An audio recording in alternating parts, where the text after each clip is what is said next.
It's like, poof, 10% of your life is fixed. Well, you admit that there's a problem first, and then you ask for the minimum necessary intervention, which would be, all right, well, I'd like to move forward on this, some small amount that someone like me could actually manage. How you treat each other at lunchtime, if you eat together every day, that's your life. Yeah. Fix that. Yeah. Get it so that the food's good. Get it so that you're happy with the people that are sitting there.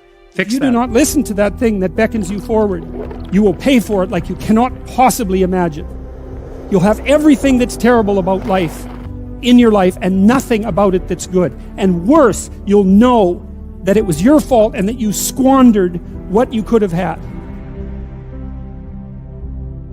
All right, you got 3 years, man. You're going to live them anyways. Devote those 3 years to setting the world up around you so that it's the best it could possibly be for you. As if you were taking care of yourself, as if you cared for yourself. Well, what would that look like? Because what people tend to think is, whatever I'm doing now is risk-free, and here's a bunch of options. It's like, no. Whatever you're doing right now has all sorts of risks. You're just blind to them because you've habituated to them. They've become invisible. So if you keep yourself in the fog, then you can't tell when you screwed up. Now that isn't so good because you're still screwing up. You're just too blind, self-blind to notice. Although in the short term, that's less painful. If you make your criteria for success razor sharp, then you know every time you screw up. But that's great because then you could fix it. Or maybe you could adjust your damn plan. Either way, you can fix it. It seems to me you might as well make it the best one you could live in because you don't have anything better to do.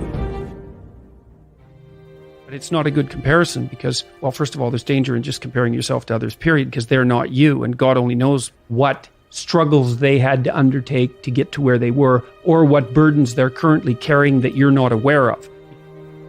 But you can certainly contrast yourself with yourself, and that's a lot better. It is the only way. Well, it's also the only way of really measuring anything approximating proper improvement. You can actually tell when you're a little better than you were yesterday. Right.